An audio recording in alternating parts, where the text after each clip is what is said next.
Hello, everybody. Oh my gosh, that was wonderful. Um, we're out again doing errands. I think this is going to be my new thing that I do when we stop and do errands. Um, Nobody say anything about my coughing. I'm going on Monday. I'm going to see my primary care on Monday. That's it. We're going to get it taken care of. And if I die, then I die. And that's all. Okay. Oh my gosh, my hair. Phil Amalia Waits is here. Hello. Colby Cowley is here. Hello. Oh, Joni's here. Hi, Joni. Linda Mann, you better go. Yeah, of course. Yeah, I kind of have to. I'm forced to go. It's the VA requires it once a year. It's just part of my having VA health care.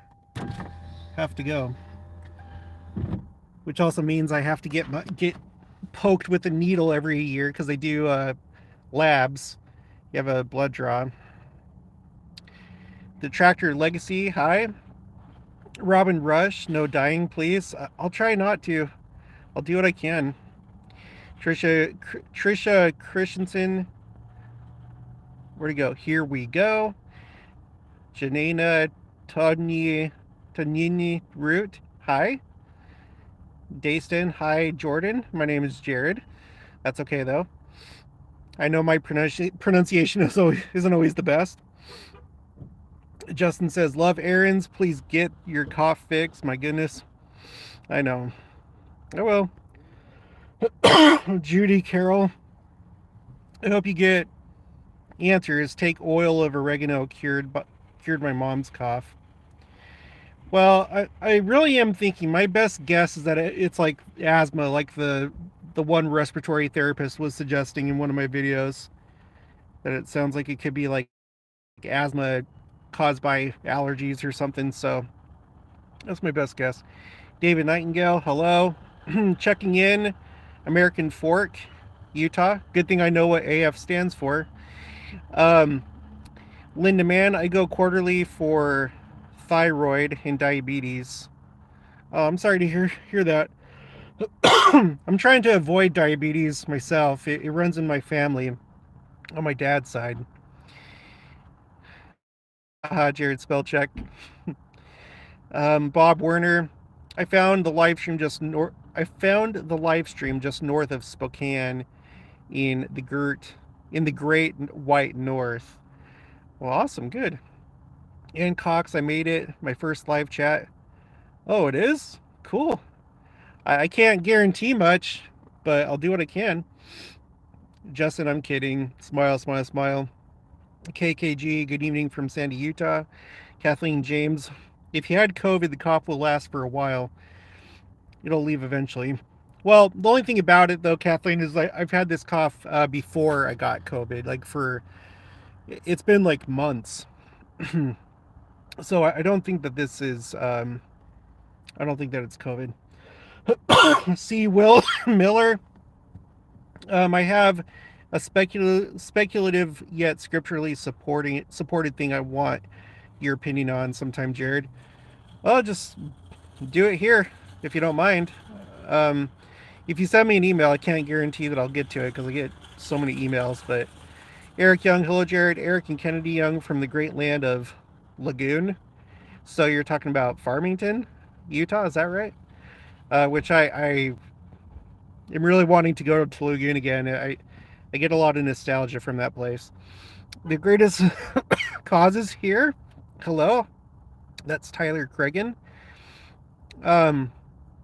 Justin, about your cough, my job is anesthesia. It sounds like allergies, not the plaque. Love you, buddy. Yeah, maybe that's it. I don't know. I've definitely had allergies since we moved here to Kansas, but not like when I was in Texas though. I had the worst allergies of my life in Texas from the cedar. The greatest cause, greetings from my daily commute. Awesome. Don't crash. I hope you're like on the train or something. Eric Young, yes. Daystan, it could be allergies, especially if you're relatively new to an area. Yeah, well, we're going on our 3rd year now, but I don't know. Anyway, we can talk about other things other than my coughing, though, you guys, if you want to. There's no topic for this live stream, but I mean, we can keep talking about my coughing, but whatever you want. Lisa Alvarez, hello. Hi, Jared. Hello from Dallas. Did you watch Elder Bednar devotional in the Philippines? It was amazing. No, but I know that Elder Bednar is like pretty much always amazing. He always has great things to say. Maybe I'll try and check it out. Savage Dad, such a joy, Jared. That's good. KKG, reactive airway disease. I don't know. Crystal Christensen, hello from Utah Valley. Hello. Otherwise known as Happy Valley, otherwise known as Happy Valley because of opioid abuse. At least there was like a documentary one time. I think it was called Happy Valley. And it was talking about like just how a lot of people were abusing opioids. And it looks like that made her laugh.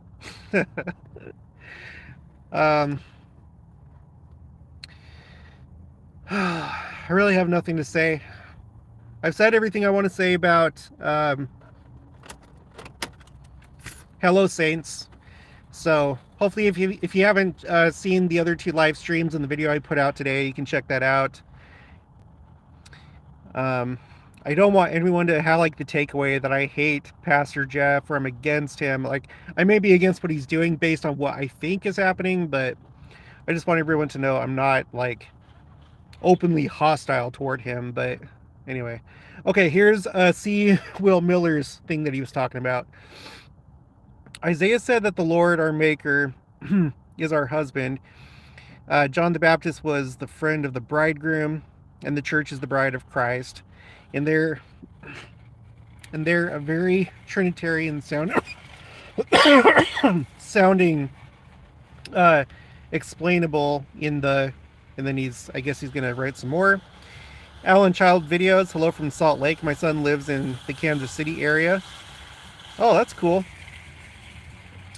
I like that area up there. When we went there for the first time, I couldn't believe how many trees there were. It's like you couldn't even see the city. Like everywhere was just like trees all over the place, just trees. It's cool. Robin Rush, you should take a talk a day kind of thing to refresh your conference coming up. Wait, you should take a talk a day kind of thing to refresh for conference coming up. Yeah, maybe I'll do that.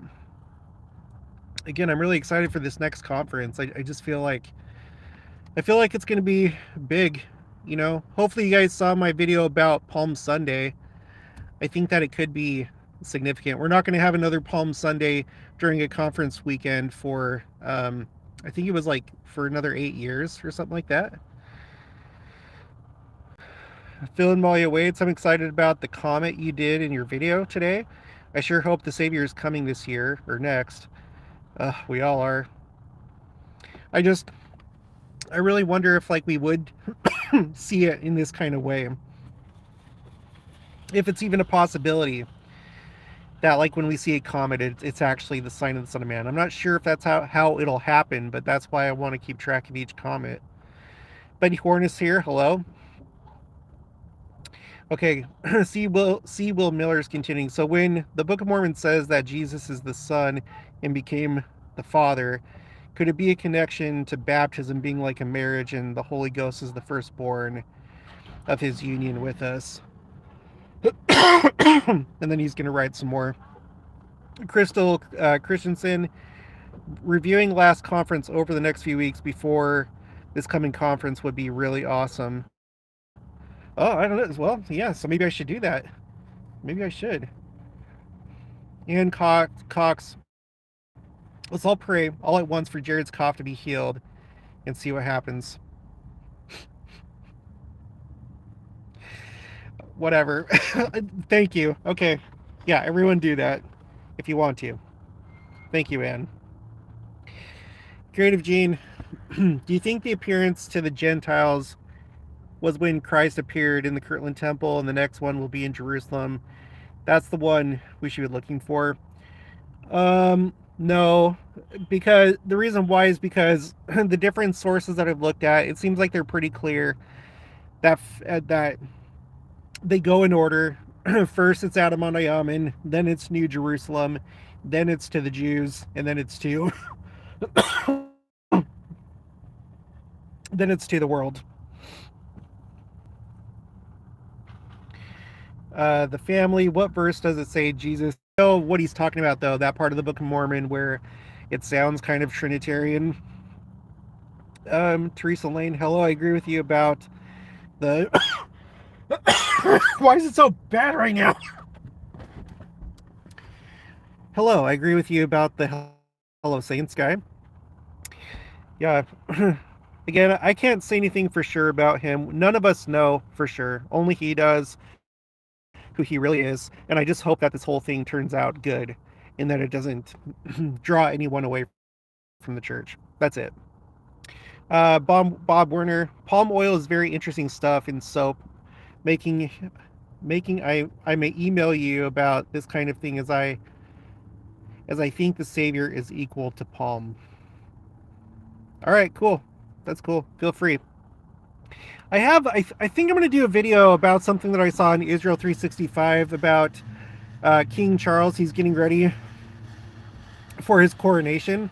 And they're getting some oil ready that's being produced in Jerusalem because that's one of the things that they do when when there's a new king or queen. And so I want to explore that. Gosh dang it. Karina lady, I agree with you about Hello Saints too. That's cool. I mean, not everybody does. I know, everyone has different standards with which they size people up, get a reading on people, and not everybody agrees, and only time will really tell. I will say this though. I will say this. I was thinking about this earlier in the army for all the army stories, but I learned so many things there. So many things. And one of the very, very first things that you learn in the army is you don't sleep while you're on duty. You do not sleep. And that's a big struggle, especially in basic training mostly, or, when you're doing like a field training exercise or whatever. There's certain times where it's just really difficult to not sleep. I mean, and that was a struggle for me because they wear you down. They wear you down and use you up for all that you're worth. And especially in basic training, they have all these like briefings that you have to go through. Usually like administrative things like, a sexual assault and sexual harassment briefing, a briefing for finances, a briefing for this and that. There's so many briefings. And they just sit you in the most boring auditorium ever. And you're dead tired from everything that you're doing. And a lot of people had a hard time with staying awake. And I got to the point a few times where I was just like, I forced myself, like I was like nodding off, and I would just like sit up like this, just like this, and just like force my eyes open because I was not gonna get in trouble with the drill sergeants. So that's one lesson, was not falling asleep. There's the concept of like 360 security, right? And so you're in charge of your area of the circle or the perimeter. And if you fall asleep, then you put the entire rest of the unit at risk because you're the weak link in the chain. So that's one thing, never falling asleep. The second thing, I didn't really come across this concept too much until I was deployed in Afghanistan. I was at Bagram airfield, and it's a combat area. It was like in a combat zone. And so we deployed with our weapons, and you walk around 24/7 with a weapon, with live ammo, and they introduce you to the idea of being a hard target instead of a soft target.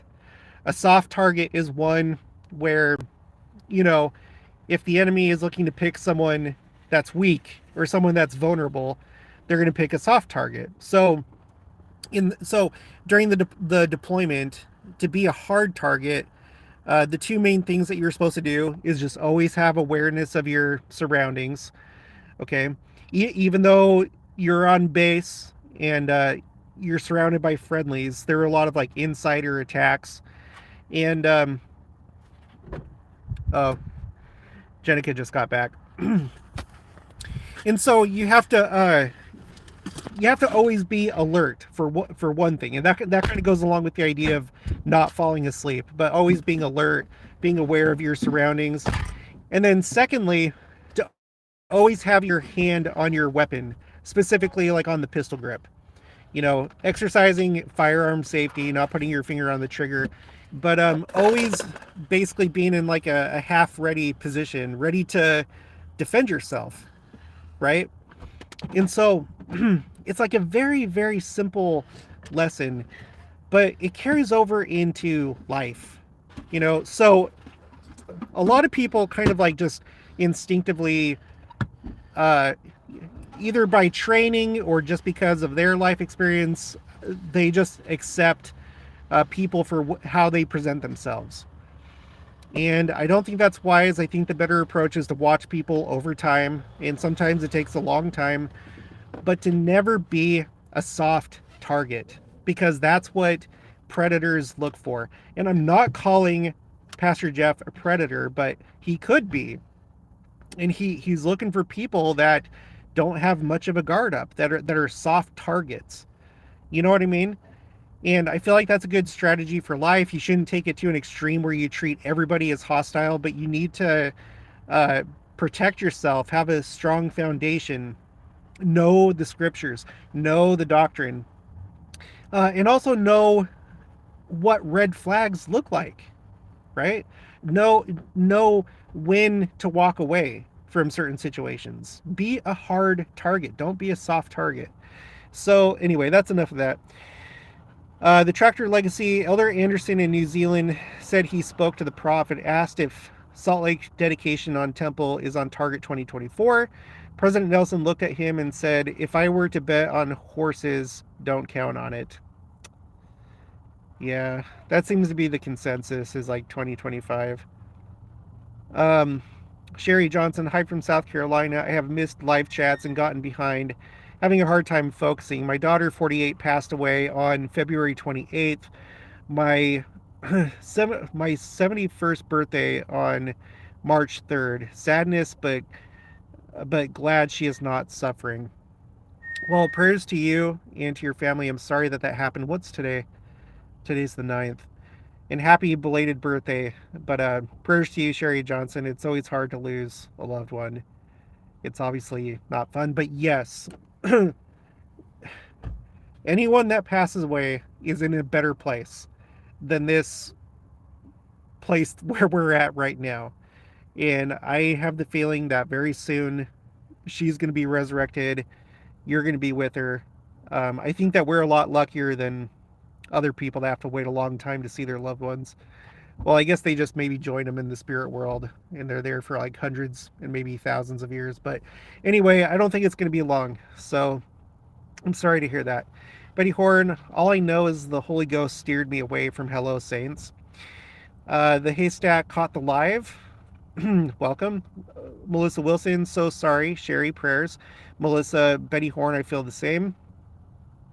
Dayston also feels the same. Betty Horn, about the spirit saying stay away. Are you okay? Mm-hmm. Is this okay for a little bit longer? Yeah, just roll up the window. It's cold. Okay, roll up the window. Here's the keys.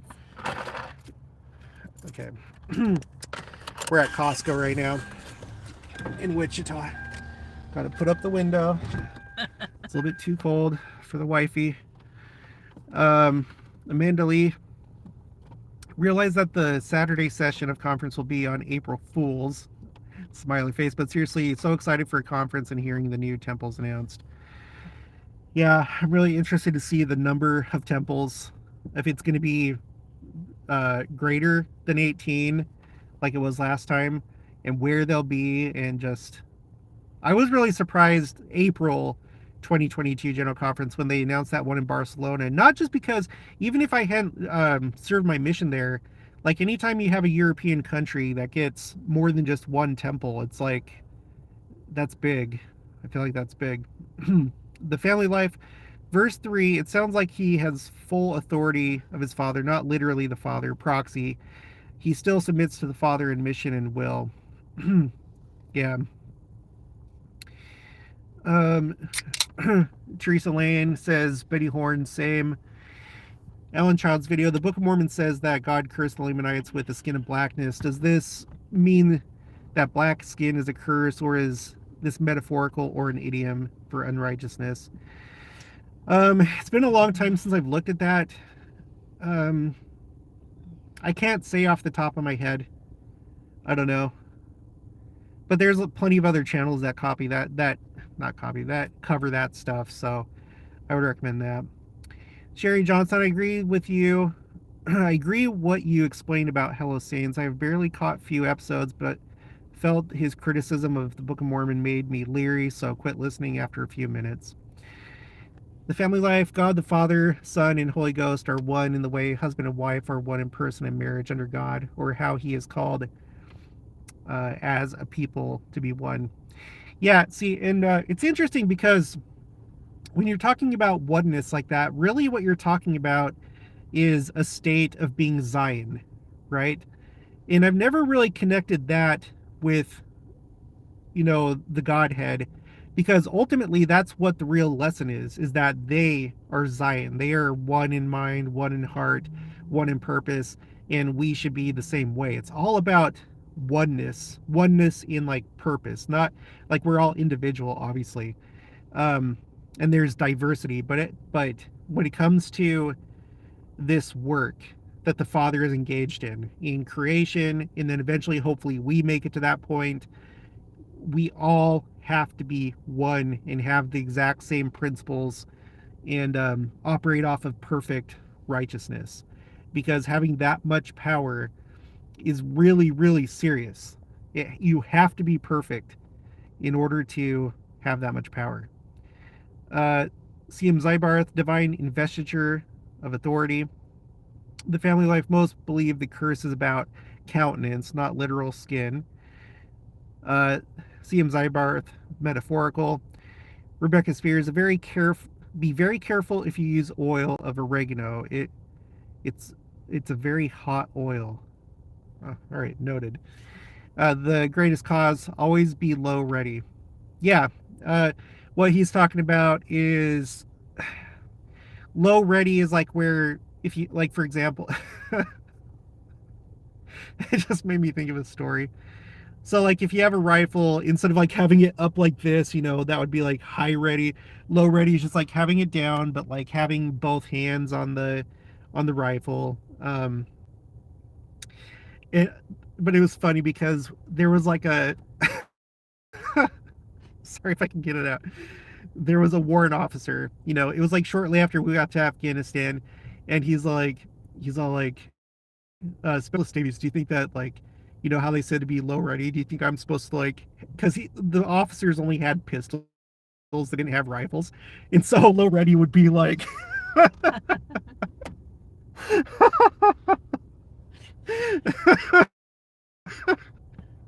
it would look so psycho.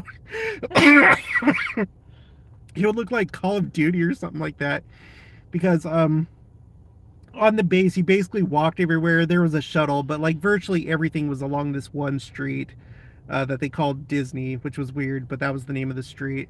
So like the DFAC was there, which is the the chow hall, the dining facility, and just everything was along this one street primarily. So if you saw somebody walking on the sidewalk with a pistol at the low ready, it would have come across as pretty aggressive. Definitely a really hard target. Sorry. That always cracked me up. I forgot about that story. A Dreamer's Farm. You rejected the prayer of healing for your cough. You laughed and said, Well, if you want to, go ahead. Jesus never rejected anyone who aimed to serve him. Practice what you preach. Heart. Yeah, I know. Feel free to pray. That's fine. I've been, well, I don't think I've actually prayed about it myself. Pray if you want. It's fine. Miguel Alarcon says, or sorry, Alarcon says, I don't know why this video of Hello Saints keep popping up. I'm really not interested in what other people think or see on my faith. You know, it's just the algorithms. You know, there's a lot of other people that watch similar channels to what you do, like my channel, and so it just kind of like groups it all together and gives out recommendations like, oh, a bunch of other people that are kind of like you are watching him. Maybe you'd be interested. CM Cybarth, with Pastor Jeff, whatever his actual intent is, there shouldn't be members who feel like Pastor Jeff is the one to determine if the church is true. Oh yeah, definitely.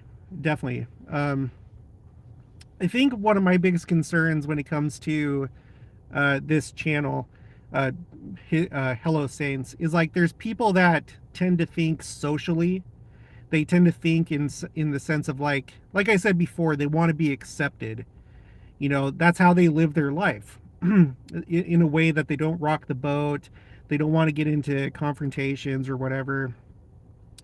And so when you have somebody that's coming to you being nice, they think socially and they're like, oh, this is awesome.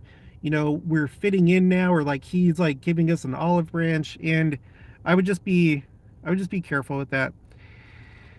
Let's see, C. Will Miller. Therefore, the misunderstanding of how Jesus is now the Father, this would put it into perspective to evangelicals. Yeah, I mean, I don't really know why they've clung to like some of the beliefs that have been around since the Council of Nicaea, because that's ultimately, my understanding is that's when the idea of the Trinity was like made official, and somehow that made it into the Protestant churches too. They never realized that's not correct. I don't know. Sorry, we can go. Are you okay? Or this is good. I like listening. Okay. Seems Ibarth, individual members' testimony shouldn't rest on what happens with Pastor Jeff. Pastor Jeff's journey is his own individual journey. Yeah, and that's where some of the scrutiny comes in, is like if he's like really interested or he's trying to learn, then it's like a private thing, but he's doing it publicly and his audience is us, and he's like expressing like these doubts, these rebuttals, these refutations, whatever, about our doctrine. So that's where it gets kind of like not good. Carmetic of Tucson, excitingly white is a simple, you must be using like text to speech or something like that. Exceedingly white is a symbol of purity, not race. So the way I see it, blackness is a symbol of, okay, the Hayskins get, okay, yeah, so it's metaphorical. Okay. Janet Cripps, hello. C. Will Miller. The last support for this thesis I'll give here is Mark 3, last verse, where Jesus says the celestial people will be his brothers and sisters and mothers if you become exalted. Yeah, sorry. I guess it was kind of hard to follow C. Will Miller. You might want to send it in an email. I'll try and do that, but okay. Carmetic of Tucson, hey, have you considered a video series on 3 Nephi 16, 20, 21, and 22? Those chapters, not verse. No. I think 3 Nephi, speaking of our day, is underrated. Yeah, it probably is. I know I've kind of like lightly touched on that from time to time, but I think it's been a while since I have. Maybe I'll take another look. I don't know. Crazy about cards. Why are we still talking about Pastor Jeff? Time to move on. Yeah, I agree. Well, people still want to talk about. I'm not bringing it up. But I'm not going to ignore comments. And if people still want to talk about it, then fine. And I reserve the right to do so later if I feel like it. I don't anticipate that I will unless something big happens. I'd like to just like at this point, I've said my piece and now I'm just going to move on. Unless people bring things up, then I'll address that. Kizzy, Jared, you always say second coming could be whenever, and I agree. But do you think the second coming is probably going to happen in only a few years, or in the next few decades, or a while from now? No, I do not think decades. I do not. Um, Especially with what's happened over the last, you know, year. Well, ever since President Nelson's presidency began, really, but especially over the last like 12 months, things have like really hit, I feel like, a fever pitch as far as like messages from church leaders, things happening in the world, um, things happening in the heavens. There's a lot of things that are like really, it's like really high frequency right now. So I feel like we're in that time when the woman is giving labor, and it could just be any time. I don't think decades, but it could be. I hope it's not decades. Crochet Mama, good evening, Jared. Good evening. Melissa Wilson, 3 Nephi 11:17 is my favorite. Robin Rush, you missed my prior comment about the red heifers. Oh, we'll just put it again. Sorry. Ann Cox, have you seen the work of John Pratt in calendars? Right up your alley for Second Coming thoughts. No, I haven't heard that name before. Joshua Park, all the pastor all the Pastor Jeff stuff inspired me to go back and memorize the articles of faith. Been like 20 years since I did that. I'm rusty. Okay, well, so there's an example of how Pastor Jeff actually had a positive effect on somebody. Robin Rush, Temple Institute just posted one is disqualified for non-red hairs, but 4 are still good. Okay. I'm really wondering what's going to happen once they get one to the point where they can sacrifice it, or not sacrifice it, but burn it and get the ashes, because I feel like things will probably get really real with a lot of people once that happens. Although I watched one video, the name of the channel is called My Israel channel. He went around and like he was asking just people on the street. He's an Israeli, and he walked around the street in Jerusalem asking different Jews, like, what do you think about the temple? Do you know about the Temple Institute? And surprisingly, there were a lot of Jews that didn't know about it. They didn't even know about the Temple Institute. And they had different ideas about how the temple would come about. So I just really wonder what would happen if they finally got that red heifer, they were able to get the ashes. Would that increase interest? Would things go crazy at that point? I don't know. Ann Cox, have you seen Morgan Philpott video yet? Amazing. I've started watching it, and it's really good so far. I'm probably about something like 40% of the way through. It's going to take me a while to get through the whole thing, but there was one part he was talking about Revelation 12, in how those stars that were cast down by the dragon, that didn't have to do with the pre-existence, and I don't agree with that. I know he was talking a lot about archetypes and like patterns, and I think that I agree. Like everything that I've seen so far, please no spoilers. Don't spoil it for me. But what I've seen so far is him comparing like Jewish kings to U.S. presidents, which I think was pretty amazing. A lot of the other stuff I already knew, like definitely about Utah. Everybody knows about like the similarities between Utah and Israel. That's been like a thing my entire life. He did remind me about the whole Utah and Yehuda thing, which I had heard that before, but I totally forgot about it. So it was cool when he brought that up. But I would like to, I'm going to watch the rest of the video, and so far what I see I like. I just disagree about what he said about Revelation chapter 12 and the dragon casting stars out of heaven, because I think that's wrong. But okay, Siwa Miller, I sent you an email about it a while back. Search Middle X if you're in your email, and you'll find it. I won't finish the email for privacy reasons, but that should be enough to bring it up. Okay, I'll try and do that. No guarantees. I'm very sorry, but I have literally, I think at this point, 1,000 emails that I have not been able to respond to. I'll see what I can do. KDG, I feel like Pastor Jeff may be a mechanism to sort wheat from tares. Faith strengthens under adversity.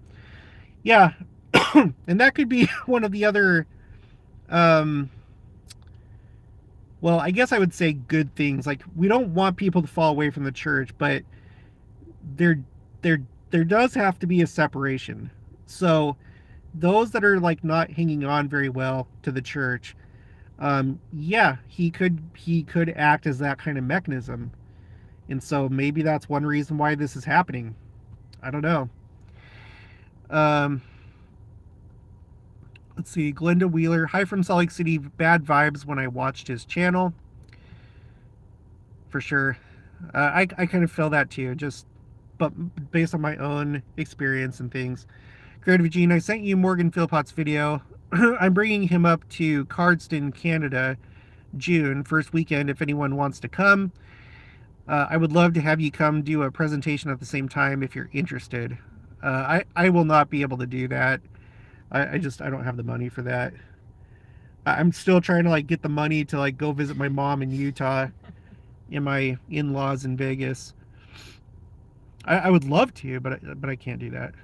Robin Rush, Morgan's video is pretty intriguing. Some things are seeming right on, some stuff not, but overall pretty great resource for information. Yeah, so far I really like a lot of what he's said. Um, I don't have any like major complaints. Teresa Lane, which video from Philpott are y'all talking about? I don't know. As far as I know, there's just the one, unless he's done other ones. He's like in this like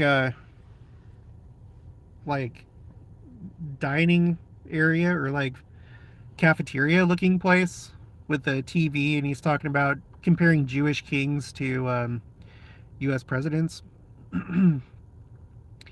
David Ramos, you should give a look to the YouTube channel So Be It about Jewish becoming Christians. Yeah, that's one thing I really want to do. I would really like to talk to that demographic, specifically anyone that identifies that. Why did I just use that phrase? Anyone that's a Messianic Jew. I want to talk to a Messianic Jew. Robin Rush, there are a few videos, all long ones, just search by his name. Creative Gene, I provide all lodging. You just need the gas. Well, that's still the issue. And we don't even have like any trustworthy, any cars that I would trust for that long of a distance. I'd have to get a passport. I would really like to, believe me. That might have to wait for the millennium though. And Cox Philpott did an after video too that was pretty interesting. Some ideas are not complete yet. Sherry Johnson, she had many physical and mental health problems, which made it easy to make poor choices. She joined my parents, brother, and son. Oh, yeah. Well, people that have mental health problems, there's a lot of them that tend to have shorter lifespans. I have some family that I know, like with their condition, I know that that's just the case, and that's just this life, you know. It's tough to deal with, but that's just how this life is structured. And thankfully, we know about the plan of salvation, and we have the assurance of the resurrection, which is a really big thing. Ready? No. Okay. Zybarth says, I have a Jewish friend who is a convert. Awesome. I'd really like to have the statistics on that. How many Jews have joined the church? Creative Gene Hart. Zybarth. He has quite the interesting background. Cool. Well, maybe if he's ever interested, I would talk to him, because that would probably make for a good video. I'm focusing now on just like videos that are like really interesting. You're okay? No, I just yawned. Okay. I'm not doing the like promotion videos for people starting up channels, just because I feel like that's kind of run its course, and there's a lot of them that are kind of like hit and miss as far as like people being interested. And but I think that that would be interesting. So if you want to like ask him if he'd want to do an interview, I'd love to talk to him. If not, that's okay. John P. Pratt and John Lefgren proposed that Sunday, the 26th of March, 1820, date for the last vision, or the last vision. Whoa, the first vision. Cool. Craig Boswell. I am not sent forth to be taught, but to teach. That is a reason to not pay attention to that pastor. Um, yeah, that's yeah, I understand what you're saying. Again, I have no problem talking to other faiths. I do it on my channel all the time.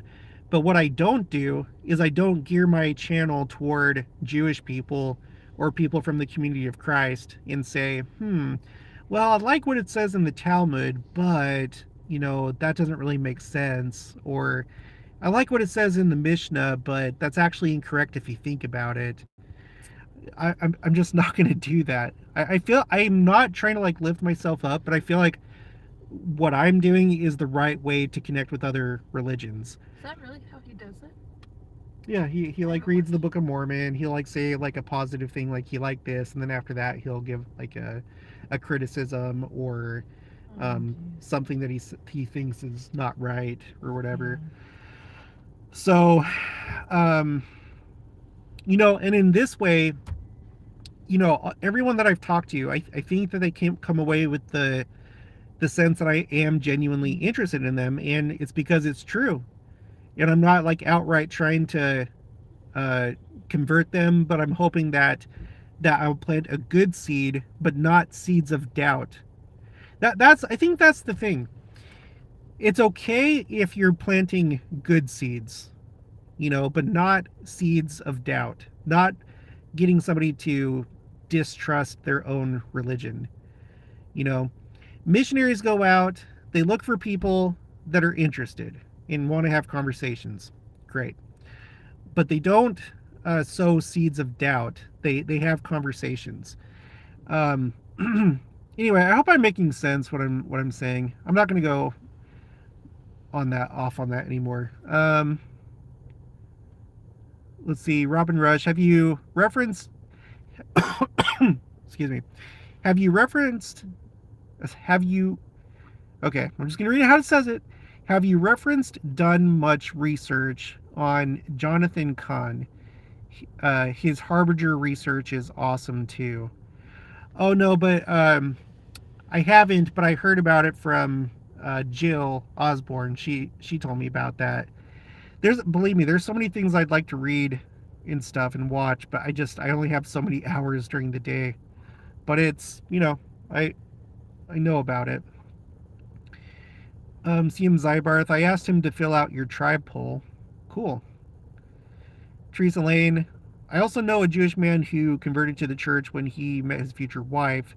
His parents were not happy. Creative Gene, have you seen Abraham Gileadi podcast? He studied in Jerusalem and converted and has amazing deeper insights in the Book of Mormon connections. No, that might be another good one. Robin Rush, sorry, my autocorrect messed up my message. That's okay. Robin, aren't you the one that said that you're like related to Michael B. Rush? And I hope that you never take offense whenever I talk about Michael B. Rush. I don't make it a point to talk about Michael B. Rush, but aren't you related to him? Joni says, you're a great interviewer. You have a natural talent. Oh, thank you, Joni. Michael Burns, I had a Jewish convert as a bishop, a direct descendant of Levi, thus he could claim the calling. Why would anyone want to do that? Great man, great spiritual giant, amazing mentor. Now, as far as that goes, I actually did a video about that. And that was my understanding too, is that he had a right to be a bishop over a ward. But what that's actually talking about is being the presiding bishop of the church. So if there was a Cohen, which is one of the sons of Aaron, You see, because you have the priests, and then you have the Levites. You have the Kohanim, which are the priests, and then you have the Leviim, which are the Levites. And if you're a Cohen and you can verify your descent, then you have a right to the presiding bishop of the church. But it's not like you still have to be approved by the first presidency. It's not like you just like, oh, sorry, the scriptures say. No, you still have to be called to that position. Um, Betty Horn, hi, joyous genealogist. Robin Rush, yep, no offense. Please tell him if you ever talk to him, I don't want him to have any hard feelings toward me. I don't have any hard feelings toward him, but I just feel like we're too far apart to where I can't. I know a lot of people would like to see it, maybe, but we just have a lot of divergent thoughts, and I'm not sure if any good would come out of it. But I think he's great. I'm sure that his heart is in the right place, and he's a great man. So no offense is intended. Sometimes I get a little what I think is funny, but sometimes it's probably rude. So I'm sorry about that. Creative Gene, he's actually the guy who did the cross references in the scriptures for the church, I believe, if I'm remembering correctly. I don't know. There were multiple people involved in that, including Thomas S. Monson, Bruce R. McConkie. Oh gosh, who else? I think I can't remember. There was like a whole team that worked on that. Dayston, I pray for you and your family too. I feel the spirit and truth when I watch your channel. You back it up with scripture. You've been an inspiration to me to start a channel myself. Awesome, good. Put your channel in the chat. Robin Rush says, Khan recently did a movie on Amazon. Movie is $20, but some stuff he ties together is so awesome. Okay, I'm probably going to wrap it up here in just a second. So if you have any last thoughts, get them in. And then I'll do like a live stream later because we're going to another place, and then I'll do it while I wait in the car. Carmetic of Tucson, you are very patient with us who are weak in grammar. That's okay. I don't care. Joni says, hi, my friend Betty Horn, heart kiss with a heart. The Haystack, so many people being inspired currently in and out of the church. Robin Rush, he has no hard feelings. He doesn't actually watch other podcasts. Yeah, that's good. And that's typically what I do, because I don't want the temptation to refute other LDS YouTubers. I'm not interested in contention. I try and stay away from it. I want to be respectful to everybody. I really do. And but a lot of people will come on and be like, have you heard of this person? Have you heard of that person? This person said this, that person said that. And sometimes it's like, that's not right. Like, according to my research, it's not right. Anyway, let him know that I love him. Okay. Betty Horn, gotta go. Family scripture time. All right, enjoy, Betty. Leslie Lindsay, very great. I've been lurking. Laugh out loud. Creepy, Lindsay. Joshua Park, I could probably get you an interview with a Hasidic Jew convert. Oh, geez, really? I was really good friends in college. I'll email you about it. Yeah, please do. Hasidic, they're along with the ultra Orthodox, for anybody that doesn't know. So they're like as far that way as you can get with Judaism. Creative Gene, yes, sorry, that's right. They asked him to come in and be on the team. You can get his podcast on Book of Mormon, Isaiah on YouTube. Okay. The Haystack, Jared would be refuting me all day. Probably not. All right, guys, I'm going to go. If you're interested, I'm going to hop on again in probably about half hour to 45 minutes, something like that. I will talk to you guys later. Thanks for joining me.